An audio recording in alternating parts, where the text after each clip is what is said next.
Qu'est-ce que vous pensez? Qu'est-ce que vous pensez de ça? Là? Qu'est-ce que, d'après vous, là, est-ce que c'est... Ça n'a pas de bon sens, on s'entend que ça n'a pas de bon sens. Est-ce qu'on est allé au plus loin qu'on pouvait aller, disons, dans les ramifications municipales de cette affaire-là? Est-ce que moi, je pense que pointe, ce qu'on voit ce matin, c'est uniquement la pointe. Puis c'est pas particulier à Saint-Jean-sur-Richelieu. Je pense que Ben, ils sont accusés pour d'autres municipalités aussi, tous ces gens-là. Oui, mais c'est pas juste la région ici. Là, on a enquêté sur différentes entreprises ici à Saint-Jean-sur-Richelieu et de la région, mais je ne pense pas que c'est particulier à Saint-Jean-sur-Richelieu. Puis je pense que la base de tout le problème qu'on vit actuellement au Québec et à Saint-Jean-sur-Richelieu réside dans le financement des élections municipales. Si c'est vrai au provincial, c'est encore beaucoup plus vrai au municipal, parce que les élus ont une proximité avec le chéquier de la municipalité. À Saint-Jean-sur-Richelieu, nous avons un budget de 150 millions annuellement. Et puis, qui finance les élections municipales? C'est pas monsieur, madame, tout le monde qui finance les élections municipales. C'est un groupe de gens.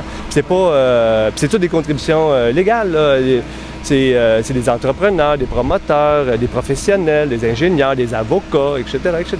Des gens qui profitent, qui par la suite, tout au long des mandats, reçoivent des contrats. Donc, eux ont un intérêt à justement avoir une proximité avec les élus. Moi, ce que je déplore, c'est que là, quand on prend des décisions, souvent, les décisions ne vont pas dans l'intérêt des contribuables, mais dans l'intérêt des promoteurs. Mais les élus ont une responsabilité. Les élus, premièrement, moi-même, j'ai questionné le maire suite aux perquisitions, là, aux enquêtes là, de l'UPAC à Saint-Jean il y a 1 an et demi. J'ai demandé est-ce que, selon lui, il existait de la collusion à Saint-Jean-sur-Richelieu. Il nous dit que non, c'est impossible. Ça, c'est à Montréal, à Québec, les grosses villes, le ministère des Transports. Mais à Saint-Jean, ça se peut pas. Je lui ai demandé est-ce qu'on savait si des employés municipaux étaient impliqués dans la chose. On me répond que non, on n'a pas fait de vérification, mais tout est beau, puis toutes les règles sont respectées, les règles d'octroi de contrat sont toutes respectées. Je pense que la première responsabilité d'un conseil municipal, c'est de se sortir la tête du sable puis d'être vigilant. Puis peut-être qu'il y a de la collusion aujourd'hui, peut-être qu'il n'y en aura pas demain, ça peut revenir dans 6 mois, dans 3 ans. Donc je pense qu'il faut être continuellement vigilant.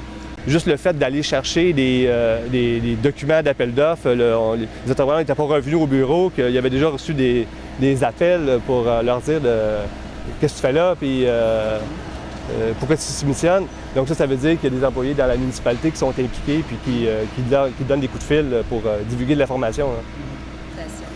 Non, on savait que l'UPAC, il y a 1 an et demi, avait fait de nombreuses perquisitions, dont à la ville de Saint-Jean-sur-Richelieu et dans les entreprises avoisinantes. Les policiers ont également visité, rencontré l'ensemble des conseillers municipaux et on avait su à ce moment-là que oui, il y avait collusion, mais eux tentaient de voir justement dans quelle mesure les élus, les membres du conseil municipal et les employés étaient impliqués dans la collusion. Donc on savait que c'était pour venir. J'avais eu vent que c'était pour sortir au mois de juin, donc effectivement, c'est sorti aujourd'hui. Et oui, mon histoire est particulière. J'ai été élu, moi, avec le parti du maire. Et puis, suite à mon élection, je posais trop de questions. J'ai dénoncé certains dons de terrain, certaines décisions qui, à mon avis, n'avaient pas de bon sens. Résultat, petit à petit, on m'a puni, on m'a retiré de chacun de mes comités. On m'a retiré tous mes comités et même, tout récemment, on m'a retiré du comité plénier. Donc, on me coupe là, de toute information à la municipalité. Donc, c'est la façon qu'on fonctionne ici à Saint-Jean. Quand quelqu'un est vigilant, quand quelqu'un pose des questions, quand quelqu'un fait son travail, le conseiller fait son travail, assume ses responsabilités, on le punit puis on l'exclut de toute information puis des processus décisionnels.